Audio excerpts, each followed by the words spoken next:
Antonio Pigafetta, un navegante florentino que acompañó a Magallanes en el primer viaje alrededor del mundo, escribió a su paso por nuestra América meridional una crónica rigurosa que sin embargo parece una aventura de la imaginación. Contó que había visto cerdos con el ombligo en el lomo y unos pájaros sin patas, cuyas hembras empollaban las espaldas del macho, y otros como alcatraces sin lengua, cuyos picos parecían una cuchara. Contó que había visto un engendro animal con cabeza y orejas de mula, cuerpo de camello, patas de ciervo y relincho de caballo. Contó que al primer nativo que encontraron en la Patagonia le pusieron enfrente un espejo y que aquel gigante enardecido perdió el uso de la razón por el pavor de su propia imagen. Este libro breve y fascinante, en el cual ya se vislumbran los gérmenes de nuestras novelas de hoy, no es ni mucho menos el testimonio más asombroso de nuestra realidad de aquellos tiempos. Los cronistas de Indias nos legaron otros incontables. El Dorado, nuestro país ilusorio tan codiciado, figuró en mapas numerosos durante largos años, cambiando de lugar y de forma según la fantasía de los cartógrafos. En busca de las fuentes de la eterna juventud, el mítico Álvar Núñez Cabeza de Vaca exploró durante 8 años el norte de México en una expedición venática cuyos miembros se comieron a unos a otros y solo llegaron 5 de los 600 que la emprendieron. Uno de los tantos misterios que nunca fueron descifrados es el de las 11,000 mulas cargadas con 100 libras de oro cada una, que un día salieron del Cusco para pagar el rescate de Atahualpa y nunca llegaron a su destino. Más tarde, durante la colonia, se vendían en Cartagena de Indias unas gallinas criadas en tierras de aluvión, en cuyas mollejas se encontraban piedrecitas de oro. Este delirio áureo de nuestros fundadores nos persiguió hasta hace poco tiempo. Apenas en el siglo pasado, la misión alemana encargada de estudiar la construcción de un ferrocarril interoceánico en el Istmo de Panamá concluyó que el proyecto era viable, con la condición de que los rieles no se hicieran de hierro, que era un metal escaso en la región, sino que se hicieran de oro. La independencia del dominio español no nos puso a salvo de la demencia. El general Antonio López de Santana, que fue 3 veces dictador de México, hizo enterrar con funerales magníficos la pierna derecha que había perdido en la llamada Guerra de los Pasteles. El general García Moreno gobernó el Ecuador durante 16 años como un monarca absoluto y su cadáver fue velado con su uniforme de gala y su coraza de condecoraciones sentado en la silla presidencial. El general Maximiliano Hernández Martínez, el déspota teósofo del Salvador, que hizo exterminar en una matanza bárbara a 30,000 campesinos, había inventado un péndulo para averiguar si los alimentos estaban envenenados e hizo cubrir con papel rojo el alumbrado público para combatir una epidemia de escarlatina. El monumento al general Francisco Morazán, erigido en la Plaza Mayor de Tegucigalpa, es en realidad una estatua del mariscal Ney comprada en París en un depósito de esculturas usadas.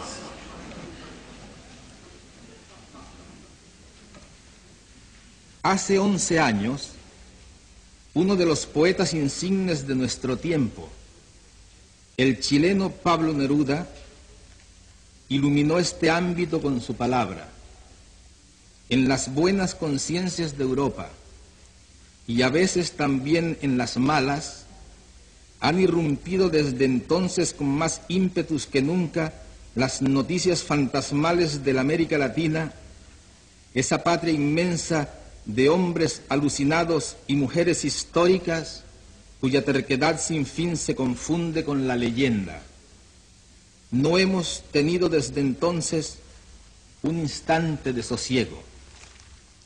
Un presidente prometeico, atrincherado en su palacio en llamas, murió peleando solo contra todo un ejército, y 2 desastres aéreos sospechosos y nunca esclarecidos cegaron la vida de otro de corazón generoso y la de un militar demócrata que había restaurado la dignidad de su pueblo. En este lapso ha habido 5 guerras y 17 golpes de Estado, y surgió un dictador luciferino que en el nombre de Dios lleva a cabo el primer etnocidio de América Latina en nuestro tiempo. Mientras tanto, 20 millones de niños latinoamericanos morían antes de cumplir 2 años, que son más de cuantos han nacido en la Europa occidental desde 1970. Los desaparecidos por motivos de la represión son casi 120.000, que es como si hoy no se supiera dónde están todos los habitantes de la ciudad de Uppsala. Numerosas mujeres arrestadas en cinta dieron a luz en cárceles argentinas, pero aún se ignora el paradero y la identidad de sus hijos, que fueron dados en adopción clandestina o internados en orfanatos por las autoridades militares. Por no querer que las cosas siguieran así, han muerto cerca de 200.000 mujeres y hombres en todo el continente, y más de 100.000 perecieron en 3 pequeños y voluntariosos países de la América Central: Nicaragua, El Salvador y Guatemala. Si esto fuera en los Estados Unidos, la cifra proporcional sería de 1.600.000 muertes violentas en 4 años. De Chile, país de tradiciones hospitalarias, han huido 1 millón de personas, el 10% de su población. En Uruguay, una nación minúscula de 2,5 millones de habitantes, que se consideraba como el país más civilizado del continente, ha perdido en el destierro a 1 de cada 5 ciudadanos. La guerra civil en El Salvador ha causado desde 1979 casi un refugiado cada 20 minutos. El país que se pudiera hacer con todos los exiliados y emigrados forzosos de América Latina tendría una población más numerosa que la de Noruega.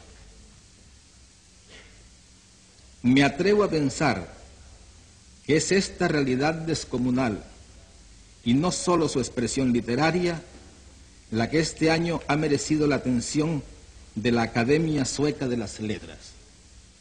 Una realidad que no es la del papel, sino que vive con nosotros y determina cada instante de nuestras incontables muertes cotidianas, y que sostenta un manantial de creación insaciable, pleno de desdicha y de belleza, del cual este colombiano errante y nostálgico no es más que una cifra más señalada por la suerte.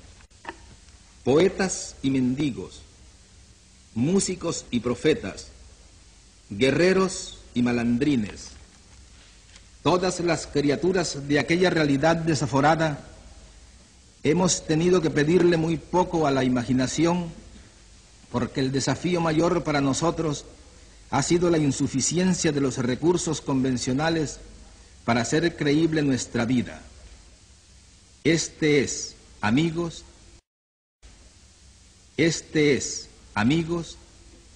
el nudo de nuestra soledad.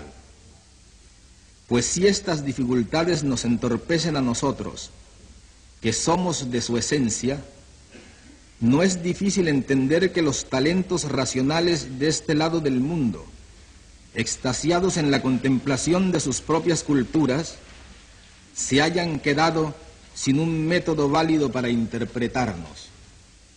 Es comprensible que insistan en medirnos con la misma vara con que se miden a sí mismos, sin recordar que los estragos de la vida no son iguales para todos y que la búsqueda de la identidad propia es tan ardua y sangrienta para nosotros como lo fue para ellos. La interpretación de nuestra realidad con esquemas ajenos solo contribuye a hacernos cada vez más desconocidos, cada vez menos libres, cada vez más solitarios. Tal vez la Europa venerable sería más comprensiva si tratara de vernos en su propio pasado, si recordara que Londres necesitó 300 años para construirse su primera muralla y otros 300 para tener un obispo, que Roma se debatió en las tinieblas de la incertidumbre durante 20 siglos antes de que un rey etrusco la implantara en su historia, y que aún en el siglo XVI los pacíficos suizos de hoy, que nos deleitan con sus quesos mansos y sus relojes impávidos, ensangrentaron a Europa como soldados de fortuna. Aún en el apogeo del Renacimiento, 12.000 lasquenetes a sueldo de los ejércitos imperiales saquearon y devastaron a Roma y pasaron a cuchillo a 8.000 de sus habitantes.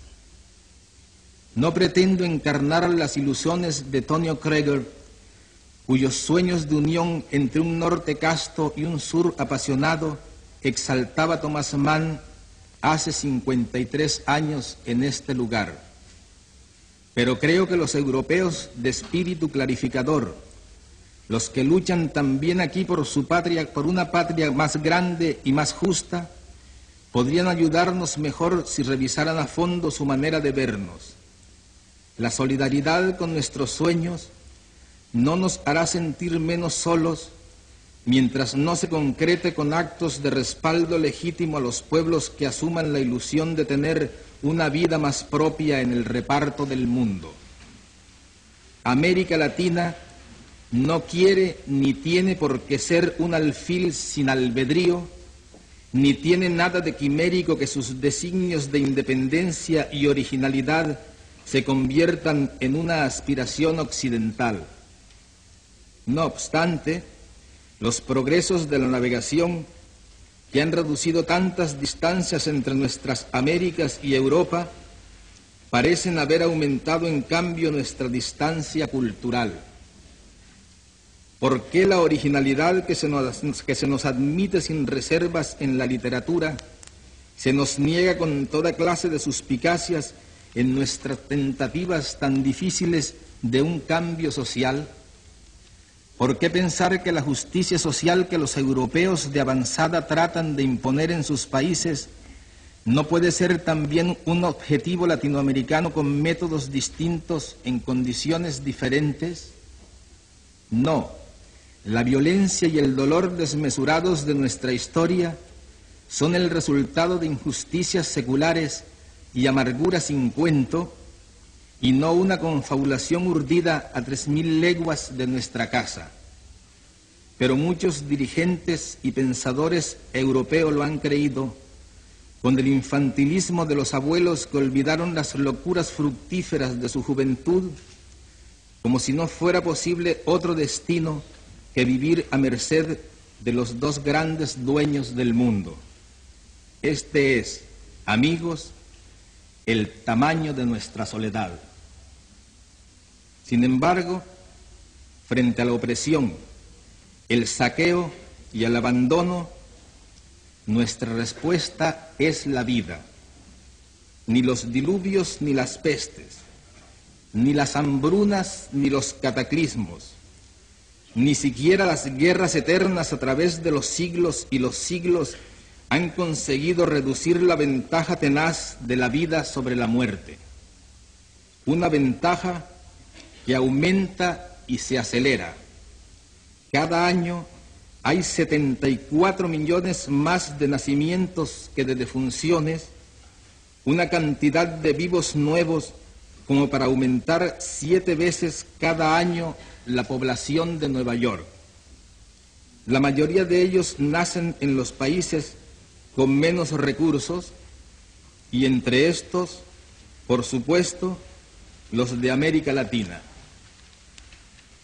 En cambio, los países más prósperos han logrado acumular suficiente poder de destrucción como para aniquilar 100 veces no solo a todos los seres humanos que han existido hasta hoy, sino a la totalidad de los seres vivos que han pasado por este planeta de infortunios. Un día como el de hoy, mi maestro William Faulkner dijo en este lugar: me niego a admitir el fin del hombre. No me sentiría digno de ocupar este sitio que fue suyo si no tuviera la conciencia plena de que por primera vez desde los orígenes de la humanidad, el desastre colosal que él se negaba a admitir hace 32 años es ahora nada más que una simple posibilidad científica. Ante esta realidad sobrecogedora, que a través de todo el tiempo humano debió de parecer una utopía, los inventores de fábulas que todo lo creemos, nos sentimos con el derecho de creer que todavía no es demasiado tarde para emprender la creación de la utopía contraria, una nueva y arrasadora utopía de la vida, donde nadie pueda decidir por otros hasta la forma de morir, donde de veras sea cierto el amor y sea posible la felicidad, y donde las estirpes condenadas a 100 años de soledad tengan por fin y para siempre una segunda oportunidad sobre la tierra.